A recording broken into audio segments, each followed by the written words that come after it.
Hi, I'm Judy Perret, Regional Director of Global Woman Toronto, and I'm here with Marianne, and she's going to tell me about her experience that she had today and why you chose Global Woman to be part of your journey. Well, I've been really blessed to be associated with Morella for over 10 years now. And, I saw her when she was just beginning Global Woman. And the thing that tell people again and again about the platform is that I've been blessed, like a lot of women are who are entrepreneurs or leaders of different organizations. There are a lot of women's groups out there. But quite often, the woman at the top, it becomes basically a cult of personality. And with Morella, it's very different because she never forgets that she is in this to lift other women up. And I've been amazed I've physically been with her when she meets someone 10 years ago, and they're trying to get something done. They really need something. Maybe it's a connection, an introduction, an investment. And I'll be with her, it's 10 years later, and somebody says, blah, blah, blah, blah, blah. I have that. And she goes, I know exactly who you need to talk to. And she will link them, connect them, WhatsApp, phone, in person, whatever. She will babysit the process because she is truly invested in lifting every woman up. And that, to me, speaks volumes about the integrity and her loyalty to what she's not just selling the brand of women. She is the global woman trying to lift women around the globe. That is an excellent response. I agree with you 100% because I saw it today myself. She knows that I needed to be connected with somebody or wanted to be connected with somebody, but didn't know that I wanted that, because she sees the bigger picture and she sees you. She sees you and she understands what your needs are. And then what she does is she connects you, like you said, and other women here today too. I'm seeing it from everybody, and they're learning by watching her. And I think that if you want to, be a good leader, then you need to lead by example, and that's what she does, right? Is she leads by example. I always believe a good leader is making leaders. Yes. That's what's exceptional. And so she's not intimidated by other people gaining in their power. Right. And as when we speak as women who are in charge of organizations or perceived as leaders in our communities, one of the things that we miss a lot of times is that, I grew up in a family that was very business oriented, and my dad was very much the old boy network. Well, the reason why there was an old boy network is that they understood, if I have an opportunity and it's not what I can use right now, let me help my friend over here get it. Because if they get the opportunity, my influence has just gotten wider. Right. So, I think unfortunately a lot of women and minorities labor under the idea there's room for one of us at the top, instead of going, let me pass on opportunity, let me lift up the group around me. And the more you lift your group up, the more you get lifted. And so Morella really understands that, and she's championing that understanding at a global scale and in a fast pace. And for women to try and speed up to where we need to be in this new world, we need to kind of stick an electric socket and move it. And she kind of is the electricity. It's going, come on, move forward, network, and understand the power of that network. Right. And she's always talking about running, right? You've got to run and you've got to keep going and you've got to do all of this. I believe what you're saying about connecting and just that. Don't hoard the contacts. Share them and you empower yourself. Share them. And you have to have a mindset of abundance. And having that mindset of abundance rather than scarcity is what lifts everybody up, right? So, I'm in a business where it's highly competitive, and there's, and we're raising capital at all times and whatnot. But I have a saying, and it's like, there's money everywhere. Like, you have to have this mindset of abundance. You can't have this mindset of scarcity, especially in the investment world, and you're in that world. I'm in that world, but also one of my other hats is as a humanitarian, and on our profit, the Bimsey Institute, we had an interesting situation that speaks to this. We have an initiative called Food Source, and it's called Food Source USA, and we also now extending it into Food Source UK. And what it essentially was is we did research, and we discovered that when people were donating food, there was that little hiccup where if a company was trying to donate to, say, bananas weren't curved enough. They were all a big truckload of straight bananas. They don't get put on the grocery shelf. Right. So a company is trying to donate them from Dallas to Miami. That's $3,000. Now, they were willing to take the hit and say, okay, that's a tax deduction because we're doing it too hungry. But then you have nonprofits saying, oh, we can't take that huge amount. Can you make 3 stops? So that becomes $9,000. That's Right. not fine. So now it makes more financial sense for them to throw them away instead of donate them. Well, we ended up going in there and saying, we'll be the ones to receive them, and then we divide them. Well, in the beginning, all of these nonprofits, the homeless shelters, food pantries, are like, we don't want to share our contacts because that's precious. But Right. what we found is that over time, they started realizing that when they shared it with us and it got divided, maybe this time they didn't get everything, but by the end of the year, they had tripled the amount of food they got. Right. So when you have a mindset of abundance, people start perceiving you as a resource. And that's what people need to think. Because if people go, oh, I know her number, I'll call her because it might be good for me, you're going to get more phone calls, more contacts, and it's going to be reciprocated. Right, right. That's interesting. I love what you're saying about the whole the food economy around this. In Canada, we have a similar problem. If a piece of fruit doesn't look perfect, it doesn't make it to the shelf. If a green pepper is not so green, it doesn't make it to the shelf. But they have this new company out called Odd Bunch, and what they do is they put all of that perceived defective food into boxes, and they're odd bunches, and you can buy, if you're a lower income or even middle income or higher income, you can buy odd bunch food for $20 a box, where if you had gone to the grocery store and you bought that perfect fruit or that perfect food, it's going to cost you triple the amount.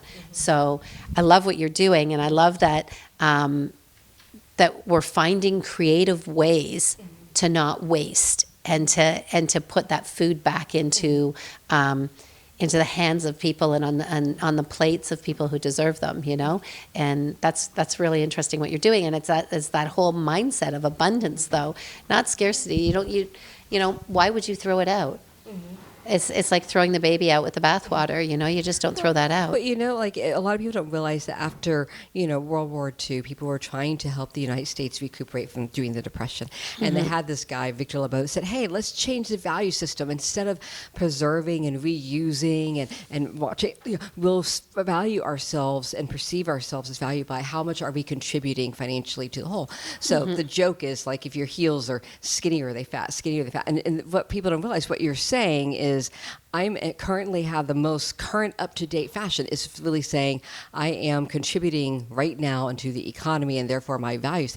So when we can get ourselves out of all those mimetics and you just go, okay, I'm going to, I've worn the same thing sometimes to 5 different functions. And I know some people go, I'll wear it once. I'm like, why? Why? Or I'll buy something that's been used. But the thing is that when you think in terms of that, then you actually create your abundance. And where do you perceive value? And I think that when women reclaim that, how do we perceive our value? How do we control our value?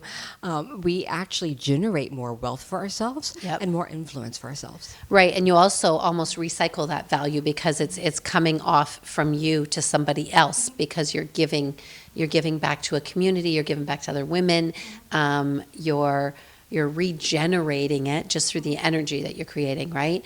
And it's really powerful. I know you've been around the Global Woman community for quite some time.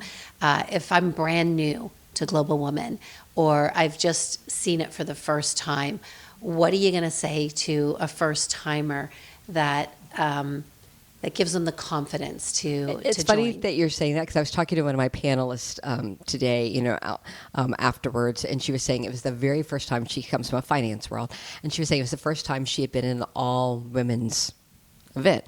Sure. And she had actually avoided them. And I understand that. There's, in the beginning of a lot of my trajectory, both for-profit and nonprofit career, I avoided some of these things because the first few years when I did it, it felt so much about emotions and feeling, and that's fine. But, I'm about doing, building something, getting a result, then building on that, moving forward. And I felt like I actually resonated among men. Right. More because of that. Because of their action taking. Yeah. And then, but what I found with Global Woman is they were action-oriented women. And so that is what I would say for people, and in a global economy, there's a lot of opportunity. And what I would tell to any woman right now, I know like things are insane in the United States at the moment. And, and as I tell people, like with my family, they began 7-Eleven during the Depression. Things were crazy. People were still lynching people over the issue of desegregation. It was insanity. Well, doing chaos, a lot of people do two things. Either they freeze like a deer in headlights, or you can create. Chaos offers opportunity, and I can't say that enough. Yep. Now, someone that's a sociopathic, minded, conniving, evil person, believe me, they're looking for the opportunity. So what I encourage women is, if you are someone who has ethics and morality and you care about the world, I would actually say you have responsibility right now, because if you take on the responsibility, what can I create through this chaos? Yep. Then when the chips fall and we're moving past the chaos, you're going to be one of the empowered voices. So I'm going to see as many empowered voices out there as possible coming from an ethical center. So I would encourage any woman that's here at Global Woman, take advantage of the fact there's chaos in the world at this moment, because this is changing power structure. How can you increase your power and your influence? How can you connect? And don't be afraid to take the chances, because doing all this crazy chaos, there are opportunities there that might not be there otherwise. So look at it from the opportunity viewpoint. That's what I would tell her. You know, it's interesting because I always think that when people are fearful, there's opportunity. And when there's too many opportunities, you should be fearful. You know, it's like, so when there is this chaos, or when there's this uncertainty that's going on, I think it's important to look past the uncertainty, past the chaos, and say, what's on the other side of that? You know, what's on the other side of that? And, you know, because just on the other side of fear is opportunity, right? And so I think that that's, you know, what most women get out of this is, if you can just get past the fear and be a doer, you'll have the opportunities. And the key thing that I say all the time to people, especially people here at Global Woman, is don't seek permission. You know, women are really, we're trained almost since we're little girls, you know, try and take up less space. And, you know, men are like, they sprawl. And I tell them, you know, claim your space mentally, physically, you know, hold your own. Say you deserve to be there. Don't ask permission to go after this dream. It may seem crazy, but every one of us who's doing something, someone said you couldn't do that. Yeah, I negotiated the first treaty in 300 years between Hopi and Navajo nations. I was in my early 20s, and I was just so young that I didn't hear anyone say, don't do that. The other three people that had tried to do it, two had been shot, one was run off the road, and I was so naive, I didn't even know that history, and we got it done. Right. So sometimes, you know, if you just kind of go, okay, maybe there's a whole world of reasons why it's impossible, but maybe what made them impossible for others is not what's impossible for you. And I'm not saying don't do your due diligence, don't look at the lay of the land and all that. What I am saying is don't limit yourself by other people's self-perceived limitations. Well, it's interesting that you say that, because I think that you were probably in your unique ability. So while others were saying, no, you can't do this, is because they couldn't do it. It wasn't because you couldn't do it. It was your unique ability to pass through that and to get past that and to do what you did, right? And I think that sometimes people impose that, their lack of unique ability, they impose that upon us and say, no, you can't do that. But if it's within your strength and it's within your core and you can do it, you just do it, because, and it seems easy. Like, you know, we were talking earlier, and one of the ladies was saying how seamless it is for you, how you just come off as being, you know, you're like, you're so prepared and you just know what you're saying. And I think that a lot of it is because you're in your unique ability. And, you know, when you support women, this is what you do. This is what is part of your core. Well, my core is trying to help the world deal with the challenges of globalization, because I feel like we're more interconnected than ever before, you know, economically, environmentally, and sociologically. And where we're kind of, and I jokingly say, you know, our technological, you know, the technology is the hardware. The software is our ethics, is our morals, and we're not keeping up with it. And so, you know, how can women become a source of strength for humanity in that? So I mean, not just women, but men too. Sure. And so, you know, when I look at that, you know, I like, as I was mentioning earlier, you know, I was born with a hearing loss. Speaking was not easy for me. They thought that I had mental issues, you know, because they said, why is she not picking up language? And then they realized I was actually creating my own alphabet of symbols to communicate to my parents. And they went, okay, there's something off here, because she's creating an alphabet. And so, you know, when they realized that I had a total hearing loss and all the years of having to learn how to read lips and how to do all that, it made, as I was sharing earlier, turned what was a challenge into a strength. Sure. Because not being able to hear makes me really value listening and being present with the other person. Learning and having to work so hard to be able to speak, it made me really cognizant of what is the person that I'm working with, whether it's one-on-one or a crowd of thousands. What is it that is resonating with them, and understanding it's always reciprocal. It's not, I think when people fall into a trap of feeling awkward, it's me, me, me. Mm-hmm. So if you get out of the me and you realize this is a dance I'm doing with whoever I'm speaking with being the operative word, not Right. to, but with, Right. it changes the dynamic. It certainly does. And you've changed the dynamic here. You've offered so much value and supported you. so many women over the last weekend. And I thank you for your participation and just for who you are in general and how you show up. So thank you. Thank you. Thank you so much. Thank you.